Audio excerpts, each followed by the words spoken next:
Good morning, everybody. I will do my presentation in English this morning, so I hope the translation will work. I will try to speak slowly, but if I go too fast, just tell me. And before starting, I would like to thank very much all the people that are behind this organization, all the museums and researchers that are here today, and also the city of Aubusson for welcoming us, and the inhabitants of this place for being with us yesterday night and for making us aware of their presence and their interest for this heritage. And of course, I would like to thank also the Cité Internationale de la Tapisserie for welcoming this event. And it is a great pleasure of being here today, and I will explain why. Because the first time I came to Aubusson, it was 10 years ago, a little bit more. It was in 2008, in December 2008. And I came here because I was working at that time with the CIMA, which is the Society for Encouraging Arts and Crafts in France, which is now named INMA, and as we said before. And at that time, I was collaborating with this association in order to try to dress the register in France of intangible cultural heritage. And it was really the beginning of this process of inventorying intangible cultural heritage, because, as we said yesterday, France ratified the Convention for the Safeguarding of Intangible Cultural Heritage in 2006. There was a moment after the ratification where they tried to see which registers existed in France already about ICH, and in 2008 a real process of inventorying ICH started. So I had the chance of being involved in this process at the beginning of the process. I just finished my studies. I was coming from Italy to France, and the first thing I was supposed to do was to try to see all around France which were the arts and crafts still existing, which were the ones that were starting to disappear, the ones with just a few practitioners still involved in the art and crafts activity. And I started to identify all over France places where there were crafts activities, and one of the places I found out, of course with the collaboration of this organization that was very much involved in the arts and crafts sector, we decided to come to Aubusson and to work on the registration of the Tapisserie d'Aubusson to inscribed this activity on the national register for ICH. So it was 2008. The Aubusson tapestry was not yet inscribed on the UNESCO list, representative list for intangible cultural heritage. And when I came here, I had the chance, after a long trip, I think like the one that you all did 2 days ago to get here, I had the chance to find this place, to go to visit some manufacture, some workshop of craft people, and I was welcomed by these people that were telling me about their activity, the tools they were using, the way they got to know this practice. They learned the skills and knowledge they were using to create tapestries. And as you know, every time that we enter a workshop, that we discover these activities, it's a strong emotion. So it's a real meeting of this ICH, and even if you are not part of the community, you get to share this knowledge, these skills, this heritage that is transmitted since the generation, and it's a real opportunity. And what I can say is that at that moment, people were talking a little bit about a Cité Internationale de la Tapisserie that maybe could be created. So there were some projects around ICH. So 10 years later, it's a very pleasure to be here, to find this place that has been created. And actually, this shows a little bit what I'm gonna say later, the fact that ICH can be a power for innovation, for transforming places, and a place like Aubusson, I think, has been deeply transformed by all this process that has been initiated centuries ago, because the tapestry is not from now, but that in the last years, with this new attention, thanks also to the UNESCO Convention on Intangible Cultural Heritage, something has happened, and this process of transformation is going on. So today I'm here actually to talk about ICH, museums, and how the dialogue, how the relations between intangible cultural heritage and museum can be source of innovation, can foster innovation for our societies. When Séverine called me a few months ago saying, do you want to talk about this? It's an international conference, it's about museum, innovation, ICH. I was a little bit surprised because I worked in the field of ICH, so I said I can say something about intangible cultural heritage, but I never worked in the field of museums, so it's a little bit hard to try to imagine what can happen within this relation when you don't really know this reality. I know it as a visitor, but not as a specialist, let's say of this field. And innovation also was something, of course, that I treat a little bit in my studies, but it's a very complicated topic, so I tried. So what I'm going to tell you today, it's something that I have been thinking about in the last couple of months. And it's some ideas, reflections that I want to share with you. And of course, that can be discussed, and I hope there will be some questions that will be raised that can inspire maybe your work. So thinking about the relation between cultural heritage and innovation, the first thing that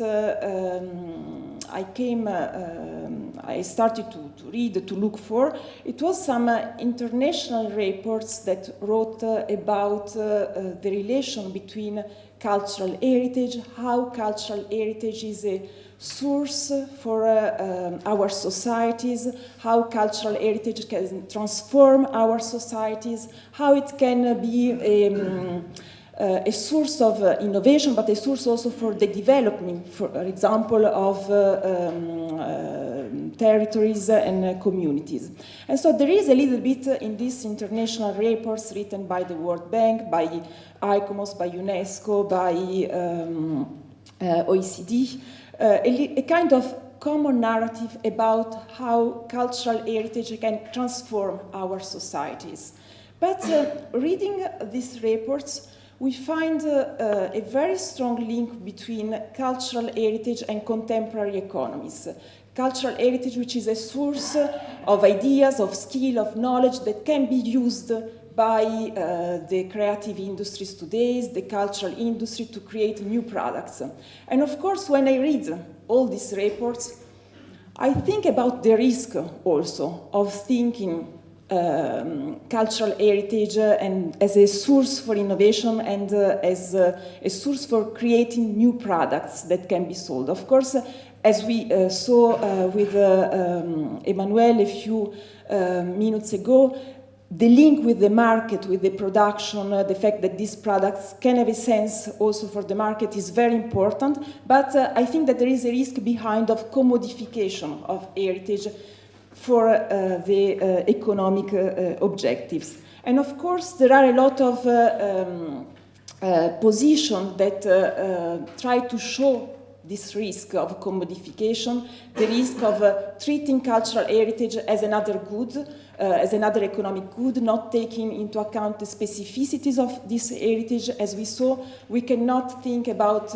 cultural heritage as something that can be just safeguarded through a private approach like another good, but it needs public funds, even here where there is this strong link with the contemporary art market. There is behind public funds that support the creation of new tapestries. So we have to be aware that we are dealing with something that cannot be submitted to the simple logic of the market. And second thing, there is today also some critics that go toward the fact that intangible cultural heritage is very much used to create value of the products. And there is this book that has been recently published in France by Boltanski and Esquer, about which the title is Enrichissement, and it's about the fact that the added value today is not created through an industrial process, but using the past as a source for creating value. And of course, this can create new jobs, new revenues, new profits, but there is also a risk behind, as I said before, of strong commodification and of destruction in a way of the links between people that are at the origin of cultural heritage, intangible and tangible. And of course, there are new perspectives that can be raised, as for example, the cultural commons perspective, as we see that cultural heritage cannot be seen just like cannot just be driven by private logic, by public logic, but we have to take into account the experience, the way of governance that communities can develop to safeguard this heritage.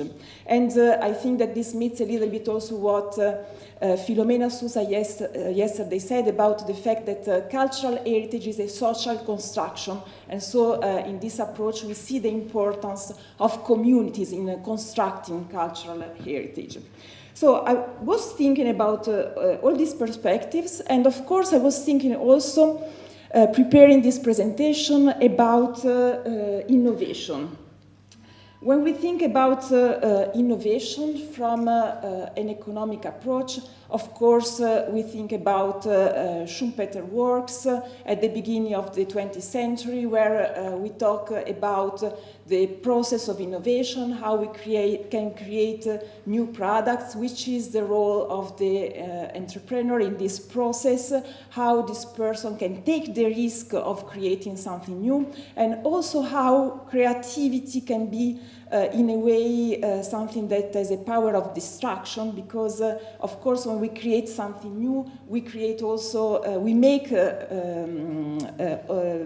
becoming old everything that was existing before. So there is this perspective of innovation, but if we go toward other fields, like for example the field of psychology, there is this work of this researcher which has a very difficult name, Csikszentmihalyi, I think, but of course I'm not sure about the pronunciation.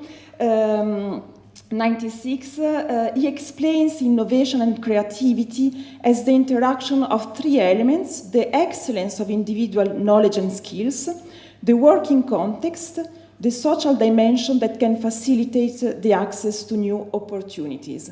So, of course, I think that here we can see already some elements that can help us to understand why the interaction between ICH and museums can be can inspire innovation, because of course ICH and also the knowledge and skills that are held within museums are knowledge and skills that find within the museums, and also sometimes outside the museums, because the more and more museums do not work only within the boundaries of their architecture, but they also work outside.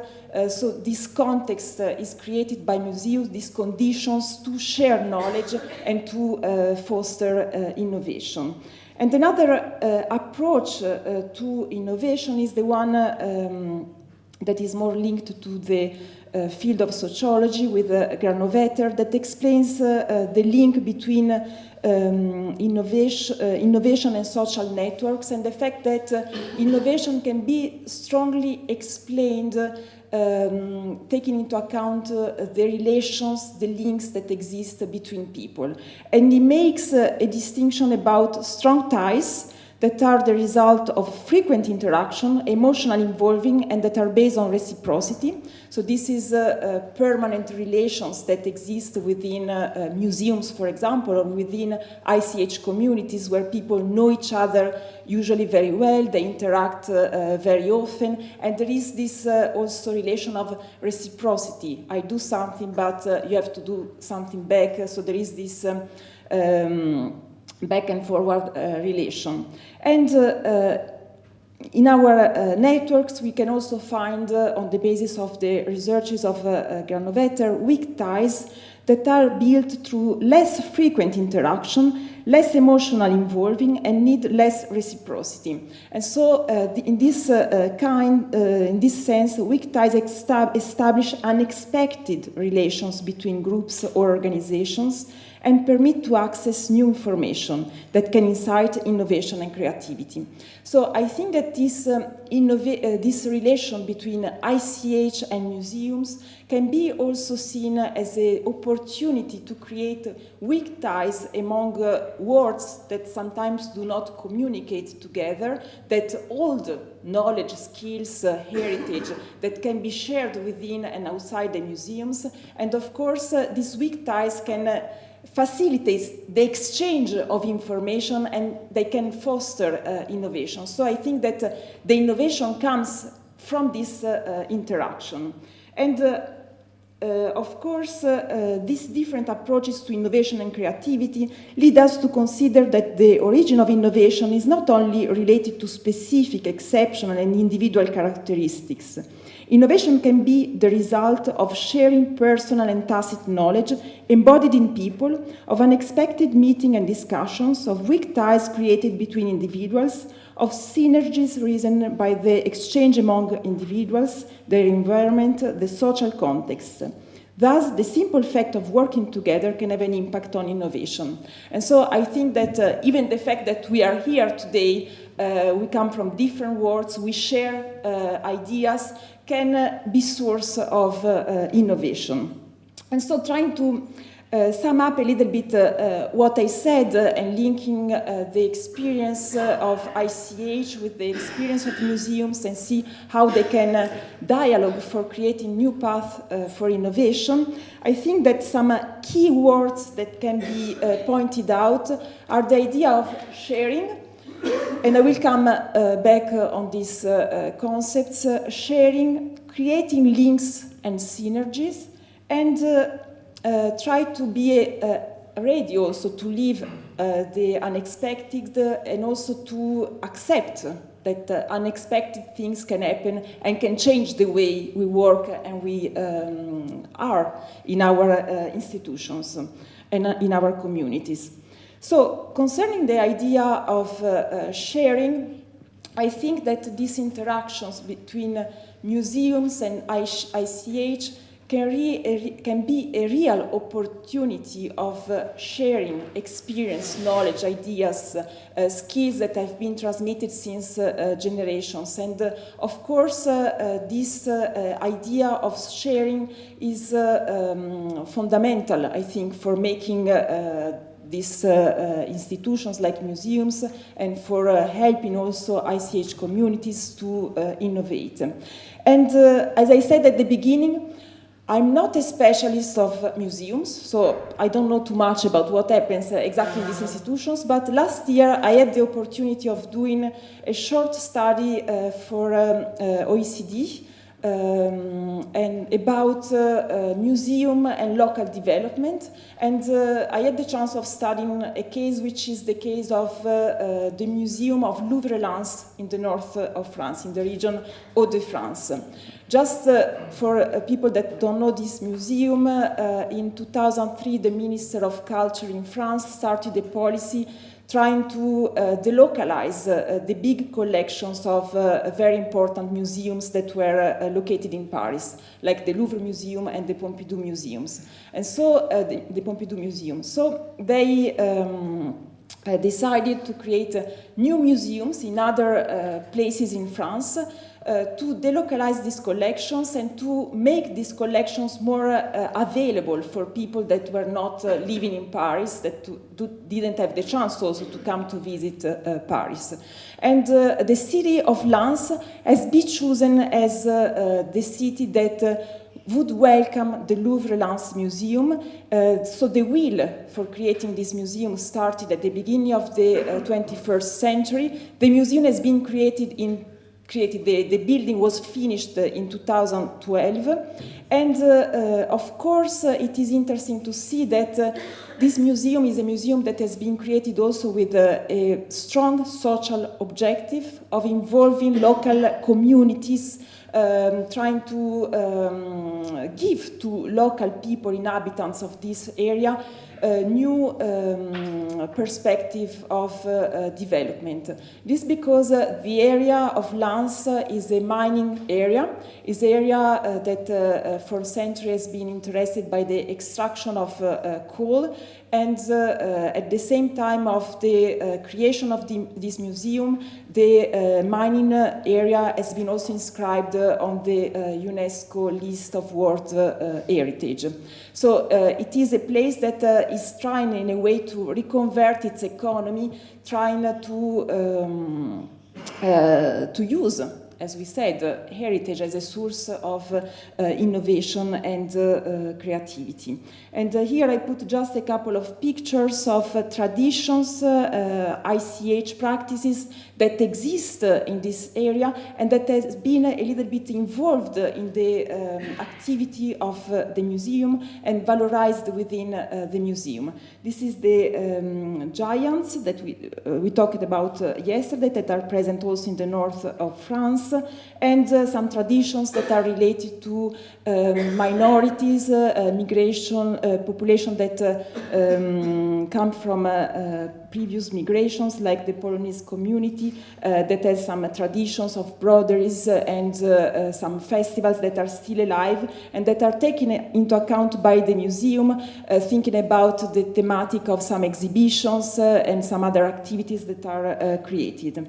So this is a way of sharing ICH and the activity of museums, and I think that is very interesting also to show the process that the museum has started in 2018 to write a new programme scientifique et culturel, what we said yesterday, the cultural and scientific program that museums have to define their strategies and objectives. And in order to be more linked with the local society, with the local inhabitants, the Louvre Lens Museum started in 2008 the process of definition of this program, scientific and cultural program, working tightly with local communities. For 1 year, they organized every week, every Friday, workshops about how the museum could be transformed, which was the role of the museum, which could be the new activities to develop within the museum. More than 500 people took part in this process, and there were, of course, all the people working in the museum, not only the direction, but everybody that was working in the museum, schools, students, people that have commercial activities in the city, visitors, everybody was involved in this process. And here you can just see a picture of one of the workshops that was done with the children to see how they imagined the new, this museum and how this museum could evolve in the future. So the idea of sharing, of museums as places for sharing, and this is what everybody said yesterday, so I think that in different ways you pointed out this idea of a context where we can share practices, ideas, experiences, and ICH within the museum. And of course, this fact of sharing is also a fact of building strong and light ties like we saw in the perspective of Granovetter.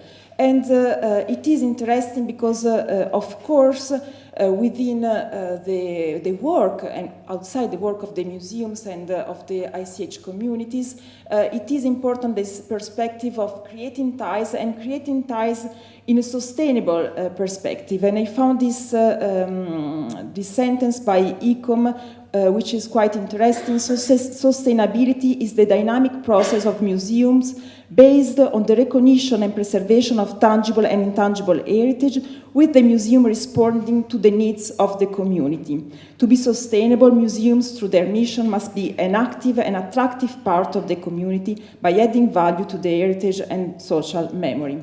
So I think that this shows a little bit the role that museums play within the community and how the museum can take part in the activity of museums. And I give another example that comes always from the case of the Louvre Lens and the area of the mining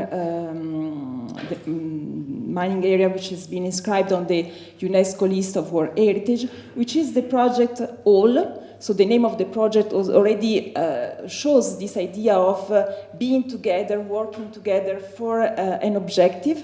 And all means autour du Louvre Lens. So the Louvre Lens, which is a source of innovation for the territory, for this area, for this region.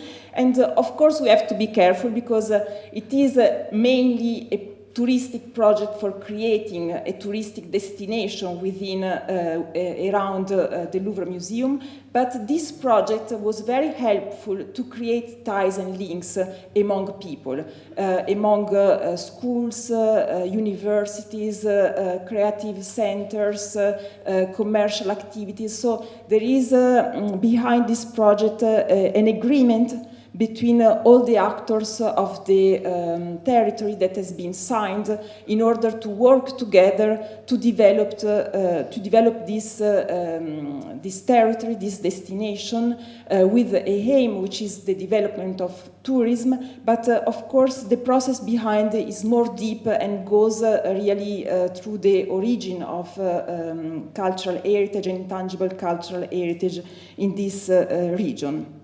And the last point I wanted to raise was about the fact of being ready to accept and to deal with something that is unaccepted. I thought about this because when I was preparing this this proposal, I was reading something about museum, and I found at the Centre Pompidou, at the library of the Centre Pompidou, a very small book which is called Le Musée Demain, Museum Tomorrow. And there is a chapter that is written by Umberto Eco about how he sees the museum of the third millennium. And he was saying, my ideal is a museum that serves to understand and enjoy a single painting. My museum of the third millennium would always be original. It could always surprise me. A painting would come back with this new disposition to the life and culture from which it comes from, and it would discuss not only with other paintings, but also with the culture from which they come, or with the life by which they are inspired. And so we see this interaction between paintings, sculptures, the objects of the collections, and the life of communities that created and that safeguard also these paintings. So I think that there is this idea of this interaction here between cultural heritage, tangible heritage, and intangible cultural heritage that can inspire maybe us for our further work.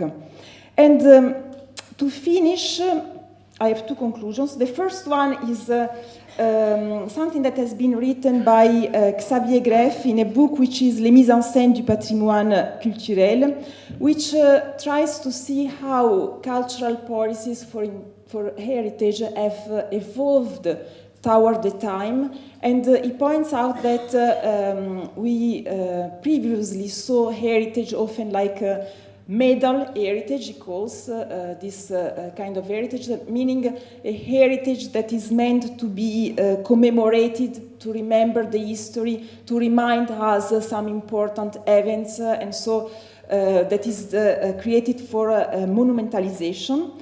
Then we have dealt more with the idea of valorizing heritage and with the idea of heritage as a sequence heritage, which works with the idea that heritage is a source for creativity, innovation, and for creating new objects, new situations, new processes.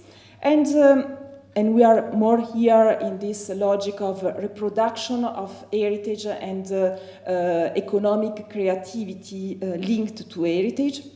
And the third type of heritage that he points out is the link heritage, that works from experiences and produces social capital. And I think that listening also to what you said yesterday, we can say that we are a little bit in this phase of link heritage, which heritage is important because it is a source of links among our societies, among people that know each other very well or do not know each other. And so I think that this idea is something that is really penetrating our societies, our institutions, and also the cultural policies that deal with heritage. And so this was the first conclusion. And my second conclusion was more some questions that I could not answer preparing this presentation, because of course I was also wondering, but why do we look for innovation? We think about this interaction, cultural heritage, intangible cultural heritage, museums, and innovation. But why do we look for innovation? Why do we have to innovate? Maybe an idea might be something that has been said yesterday also. Intangible cultural heritage exists because it is able to innovate, and so we see innovation more like a very long process of adapting itself to new situations. But I don't know, I think it's something important to try to answer, to see how the activity that we developed in our structures and in our societies can be explained also, and which kind of innovation we wish, I think also it's important. So I think that I understood that there were some workshops in the afternoon, some tools, but I think that thinking about tools for innovation, it's important also to understand why do we do this and what do we look for doing this process of thinking on imagining how ICH museums and innovation can be linked together. So I finished. I am in time. And of course, if there are some questions, we can try to answer.